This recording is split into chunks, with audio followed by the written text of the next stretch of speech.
Good evening and welcome to this edition of the Hamilton Report. I'm Scott J. Hamilton. Today is the 11th of January, 2021, and I'm awfully happy that you are with us this evening. This is the highlight of my week, is spending half an hour with you, and I'm grateful that you can be with me this evening. We have an exciting guest who will be on our show shortly, but before I bring him on, it would be irresponsible of me to have this broadcast and not to at least address what happened in our nation's capital last week. What we saw was something that I think most of us never expected to see in our lifetimes. The Confederate flag, Nazi flags, Trump flags being hauled through the halls of our nation's capital. The violence that we saw, the disregard for what should be a sacred place for all Americans. And sadly, perhaps most sad of all, is the disregard for human life that we saw exhibited. What we saw was absolute tyranny unfolding, insurrection. The list of words goes on, but sadly, I don't think any of us are truly ready to be able to articulate what happened, what we're feeling. And now we're hearing from the FBI that every state capital throughout the nation is going to be targeted by armed protesters on Inauguration Day. This fails any understanding that I might bring to this picture, and it makes me incredibly sad, and it makes me angry. I'm especially angry tonight at James Lankford and our entire host of elected people in Congress, our congressional representatives who, frankly, are not representing me, and I would say with almost certainty they are not representing you either. For them to stand up and continue this charade that Trump has propagated all of these months is really shameful. And now, trying to be the big man in the room, Lankford turns around and says, no, we're going to certify this after all. What a shame. What a shame on him. Because for him to stand up and do that, even with blood on his hands, is criminal. You know, Democrats, until such time that we all get serious about working together, we're going to wind up having the same kind of representation in Washington that we have this very moment. It makes me frightened for our future, but it makes me angry for our present. I keep hearing Oklahoma is better than this. Oklahomans are better than that. The Oklahoma standard. Well, frankly, our elected officials should be setting the standard. But if that's what they're doing, the bar is very, very low. We have among the highest rate of new infections of COVID-19 of anywhere in the country. And yet our governor does nothing to stop this spread. We are looking now beyond our state, back to Washington, these people carrying water for Trump instead of carrying your concerns to our Capitol. I'm done playing nice. The gloves are off, and I hope that they are for you as well. It's time for us to get serious about working together, knocking down any walls that may exist between or among Democrats in our state. We've got to focus on changing the leadership, in fact, creating leaders who will go to Washington. Stephanie Bice campaigned on supporting Trump, not supporting the Constitution, not supporting the people of Oklahoma, but supporting Trump. Well, and she did that in spades last week when she refused to affirm the election. So it's time for us to get busy. And that's a perfect segue into introducing my guest this evening, someone who is busy doing very, very good work in another red state. He's no stranger to Oklahoma Democrats. And I'm very happy to welcome to my program this evening, Trav Robertson, who is the chair of the South Carolina Democratic Party. Trav, my friend, thank you for joining us and welcome to the Hamilton Report. It is great to be with you, Scott. I tell you, you just got me energized. I'm ready to go now.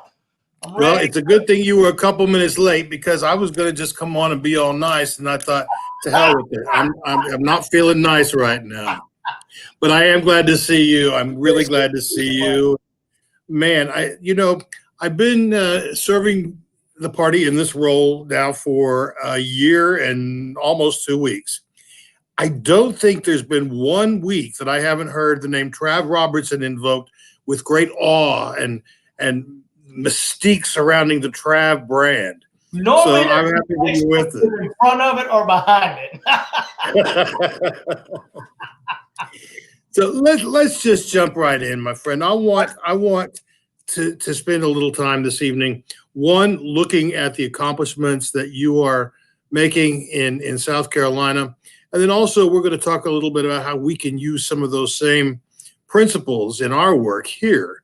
Man, look at all these comments. You've got lots of friends. Victor Gorin says hello. Lots of folks jumping on.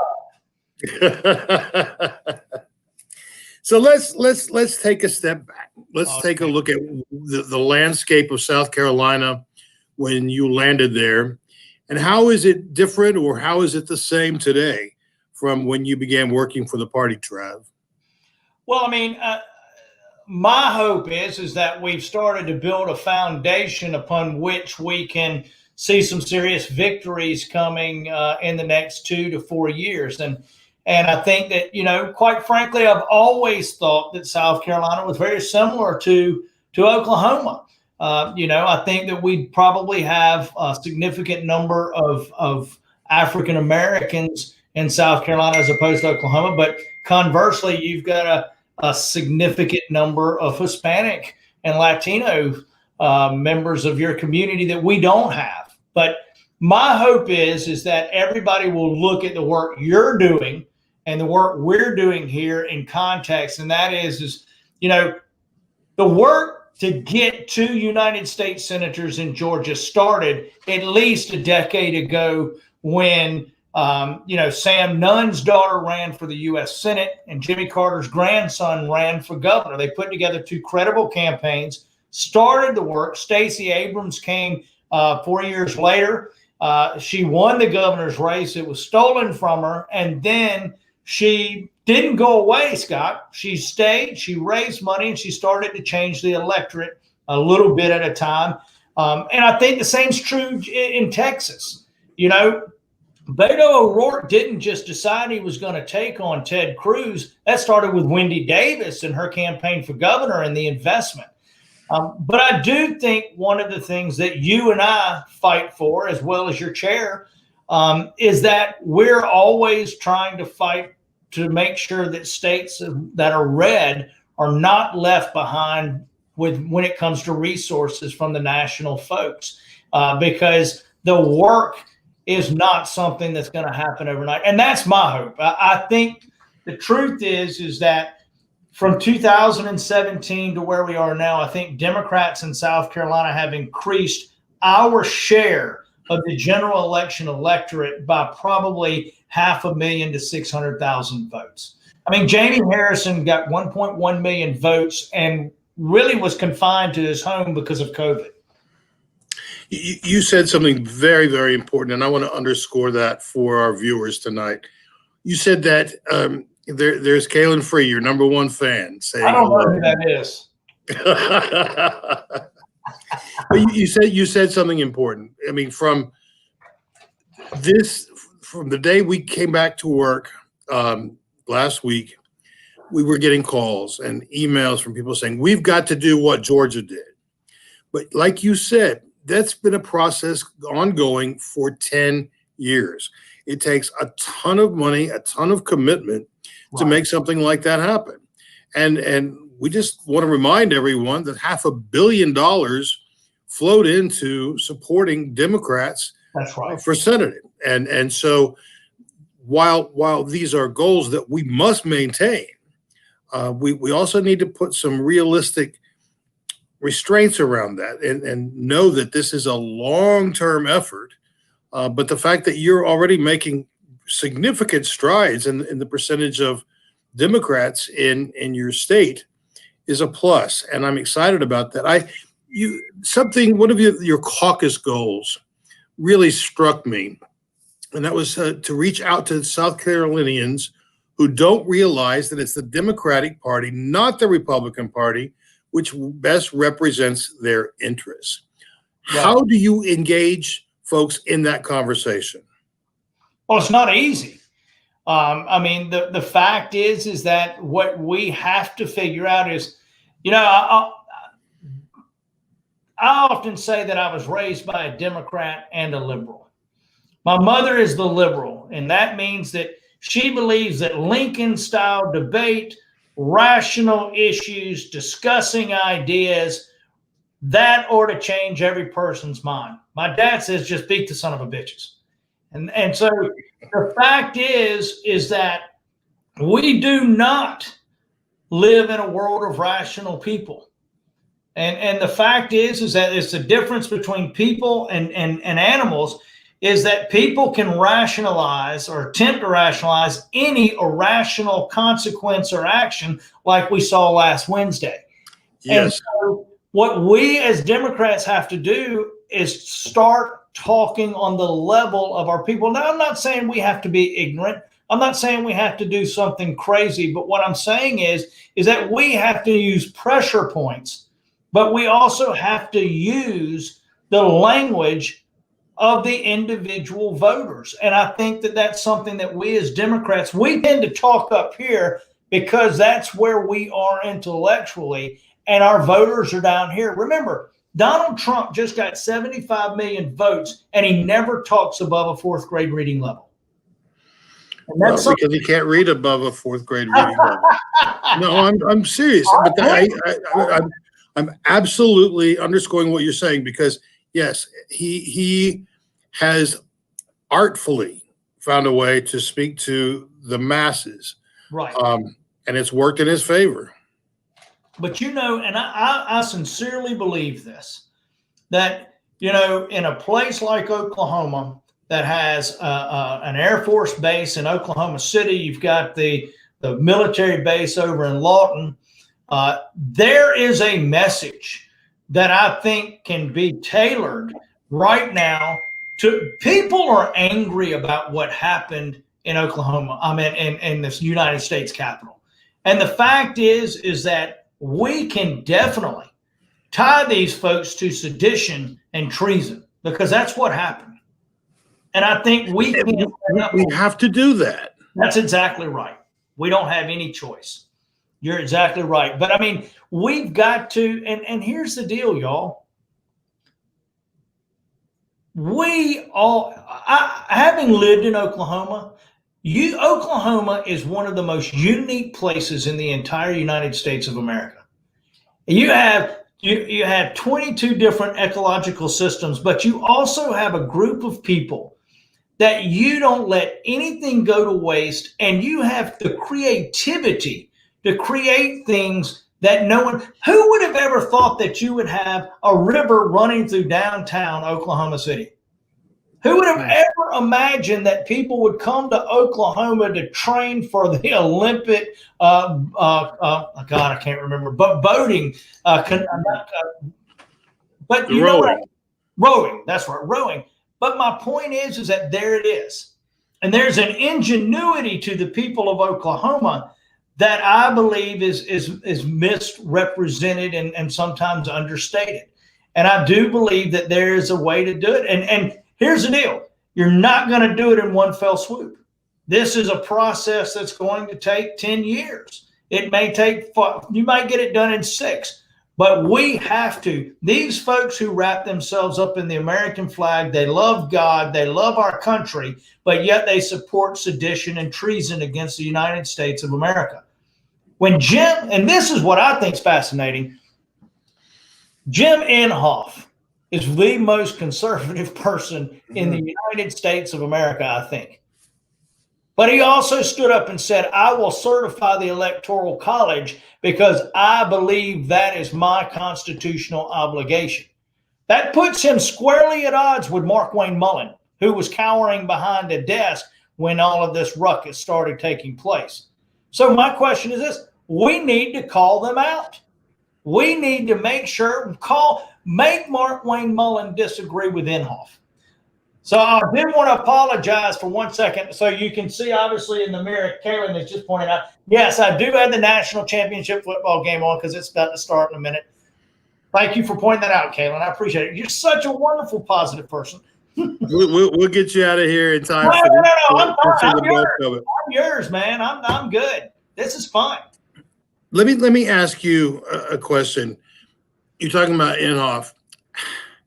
I really did think that you guys had a shot at getting rid of Lindsey Graham. I really believed that. Maybe it was just wishful thinking, but man, I was so hopeful. And here comes Trump's number one lackey. And then at the end of the day, flips on him yet again. That cannot read well in the eyes of South Carolinians. What are folks saying about Lindsey Graham now? So, it's one of those things. I didn't want to drink the Kool-Aid and I didn't want to believe, but at the end of the day, I did. I've known Jamie Harrison since he was right out of college. And so, but this is the interesting thing. I believe that Jamie Harrison was going to win that United States Senate race until Ruth Bader Ginsburg died. And the Republicans, Mitch McConnell and Lindsey Graham, whether you like them or not is irrelevant. Whether you agree with them or not is irrelevant. They made a political decision to move forward with Comey Barrett's nomination, and it gave Lindsey Graham an opportunity to create a hearing that was completely opposite of the Kavanaugh hearing. And he did a good job. He did what he needed to there. And she, whether you agree with her or not is irrelevant, she was a flawless nominee. When she held up that tablet after being grilled by two Democratic members of the United States Senate, and there was not one note on that tablet, I knew we were in trouble. And then that's the first. And what that did in South Carolina is a group of Christian coalition evangelical voters that were going to sit this election out because they could no longer take the moral failings of Donald Trump. It gave them the reason to come out and vote because they could now see the culmination and the elimination of Roe v. Wade, something of which they've been trying to do for the last 45 years. That's the first thing. The second thing is that in South Carolina, as I'm sure in Oklahoma, we are not necessarily accustomed to some of the protesting that we saw here in this state. And in Charleston, South Carolina on King Street, in Greenville in the northern part, and here, there was a lot of damage done. And so because Democrats did not refute Donald Trump's succinct messaging of saying that the African-American community, if you do not vote for me, the African-Americans that you see protesting, they're going to ruin your suburban neighborhoods. They're going to ruin your gated communities. I'm the only thing that's stopping them from doing that. And I think that you saw that coded language from Lindsey Graham in the first debate. You saw that coded language from local folks running from office. We had one senator that stood up and said, if you want what happened in King Street to happen in your neighborhood, you vote for my opponent. I'm the only thing that's going to stop it. So I think in South Carolina, it was a 1-2 punch. It was first Ruth Bader Ginsburg passing away with the hearings and the flawless nominating process and hearing, and then the coded racist language that we allowed them to stamp and to use that we didn't stand up and say enough of this. And I think that especially in a southern state, that language permeated down. And I think that it was something that really had an impact because I was seeing the polling on a daily basis. I mean, we were polling. I mean, we had Joe Cunningham in the 1st Congressional District who won when Kendra Horn won. He was up by 14 points. The polling, and this was not just one specific poll, but it was such a significant poll that the DCCC pulled out of his race 4 weeks and said, you're good.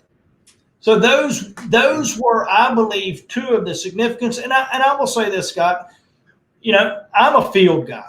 I love field staff. I love putting people on the ground, going door to door. I love seeing those numbers every night. But I do believe that our inability to send staff door to door affected some of these races. Because I, honest to God, thought that we would win the state Senate in South Carolina this year. I believe that, and I do believe if it had not been for COVID, we would have probably, instead we lost 3 Senate seats and lost a congressional seat and a seat in the House. And, you know, you have to remind people sometimes that it would have been a hell of a lot worse if we hadn't been doing some of the stuff we were doing. And that's, you know, it's easy, as you know, and I don't envy you whatsoever, having been in your role and your job. You know, we bear the criticism and the blame while success has a lot of fathers out there. So I don't envy you at all. Very, very well stated. And yeah, that's the case. But right now, I think in Oklahoma, people are just, they're angry, they're frustrated, and rightfully so. I'm talking about Democrats, of course.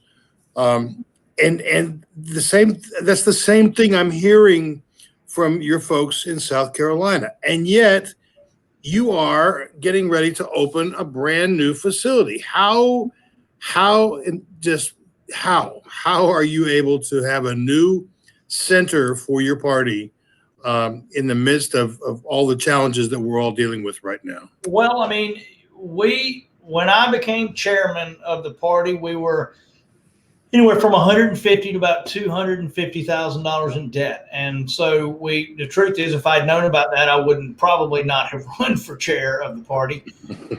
You know, we got the party out of debt.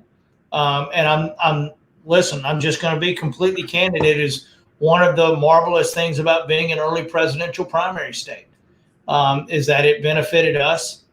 It's one of the reasons, you know, I support Ken Martin, who's the president of the ASDC, who thinks that we need to be allocating more financial resources to states like Oklahoma. And you know, my hope is that will come to fruition when we get a new chair of the DNC and whatnot. But, you know, that's something that a couple of us have worked behind the scenes to try and push. It is just, the truth is we were paying $5,000 to $6,000 a month in rent. And that's not including utilities, which we're running in between $400 and $1,100 a month. And we do have a bank here. And that bank is called Optus Bank. It is the only minority owned bank in the state of South Carolina. So we started communicating with those individuals. And then also, and I would suggest this is, and it's a plug, one of the significant investors in that bank is Tom Steyer and his wife. And so we went to that bank and asked them if they would loan us the money. And at the time we were going to pay the entire note off. But the pandemic hit, and I wasn't sure exactly what would happen to us financially or Jamie's campaign. That time we had no idea that Jamie's campaign would become the national campaign that it did. And so we now we went from paying $5,000 to where we now pay $2,500 a month for a brand new building that we've redone. And you know, it's one of those things that's paid, but you can do it too. The fact is I know that you can, and I have faith in you and the folks in Oklahoma. I believe. I'm a believer. People think I appreciate that vote of confidence, because it's something that, you know, we've talked about for down the road a ways. Right. Right now, every bit of our energy, and like yours, is getting Democrats elected. Right. And, you know, I've been reading some of the things that I swear Governor McMaster in South Carolina must be related to Governor Stitt in Oklahoma, because they are both still doing Trump's bidding when it comes to COVID-19. We're in bad shape. You're in bad shape. And both of our governors refuse to stand up and do anything about it. I'm grateful, though, that you continue to take him to task for that. It's the same thing. Our chair has been doing press releases at least once a week on Stitt's inactivity here. Are you seeing any chipping away at his resolve to do nothing? Well, it's interesting that you say that because this afternoon I was working with an individual who is doing the response to the state of the state. And we're doing everything we can to make damn sure that he owns the lack of response to COVID. It's unfortunate. I've got a Saturday afternoon Zoom that has kind of been therapeutic for me. It's some friends from all over the country. And unfortunately, 3 of them got very angry at me because we always post our food. I thought that was a thing. And I posted what I had for dinner on New Year's Eve. And they were in New York and Washington and Massachusetts. And they were very upset. And we had to have that conversation, is that I'm abiding by the rules and the laws that our governor has set forth. And I think that, Scott, there is no question that he is being blamed significantly for the abysmal rollout of the vaccines. Like, if I'm not mistaken, Greenville, South Carolina is number 1 in the United States of America for the number of positive cases, the highest cases. That's right. Crystal just said it. It's number 1. And the truth is they gave all of the vaccine to the hospitals, the big hospitals, and their emergency rooms are so overstressed that they can't provide the vaccine. We've only given 31% of the vaccine that we have in this state. And the unfortunate part of that is that we're not even utilizing county health departments. I told somebody earlier, I said, I can remember me and my twin sister, my older sister, I remember when we pulled into that parking lot, we started crying because we knew damn well we were about to get vaccinated. And that's the unfortunate thing is that they've created an entire different system than the ones we're used to as it relates to chicken pox and measles and mumps and polio. But I think he's going to pay the price. And I do believe that it's going to be an interesting, he's going to have a tough primary in 2 years, and he'll be 74 when he starts to run for re-election. And he will, if he were to win, he would be South Carolina's one of the longest serving governor in the history of South Carolina. But yes, we're doing everything we can to brand him. I'm glad because I firmly believe that Stitt's going to be a one-term governor in Oklahoma. We're making that a high priority for the party, because what he has done is unthinkable when it comes to not serving the people of Oklahoma. Right. No mask mandate, no real plan for rollout. Everything is just very haphazard. So congratulations on the way that you're taking on your governor. And it's interesting to see we're taking a very parallel track in that. And Trav, I live straight from him too, so I can walk outside and spit on his house. There you go. We're not advocating that, but no, you're right. I was just saying it you're right. I'm not advocating. I'm not spitting on anybody. I will let Jack go over there and walk around them. My friend, we are smack out of time tonight. The time has moved very quickly, but you inspire us. Watching you from a distance is always a great pleasure. And I'm grateful that you have the connections here in Oklahoma with the Oklahoma Democratic Party that you have. I'm grateful to be working with you across the states. And I'm going to ask that you just continue to do the great work that you're doing, and also that you'll come back and be with us again later this year on the Hamilton Report, because I'd love to have an update on what you're doing, and we'll compare notes then. Is that a deal? Hey, it's always a deal. I consider all of you in Oklahoma family. I mean, I caught a lot of hell while I was there, but we did a lot of good things, and I consider all of you family, and I miss you all. And I appreciate you, Scott. I know that you have probably one of the most difficult jobs in America, and you keep your head up. I know it's tough. I know, but you can do things that people don't think you can. And Thank you for that, Trav. Thanks for being with us. Enjoy the game tonight. All right. We'll see y'all later. Y'all be safe. I just want to say something about Trav's last comment there. It's not what I can do. It's not what any officer can do. It's not even what any elected Democrat can do. It's what all of us can do together. I began this broadcast quickly climbing on top of a soapbox, and frankly, it's a soapbox I'm not going to leave anytime soon. I believe we have to be insistent. We have to talk about what's wrong in order to find a way to get to a place that's right. So it takes all of us working together. It takes you contributing to the party. It takes me contributing to the party financially. I do that, and I ask that you will too, because I can't ask something of you if I'm not doing it myself.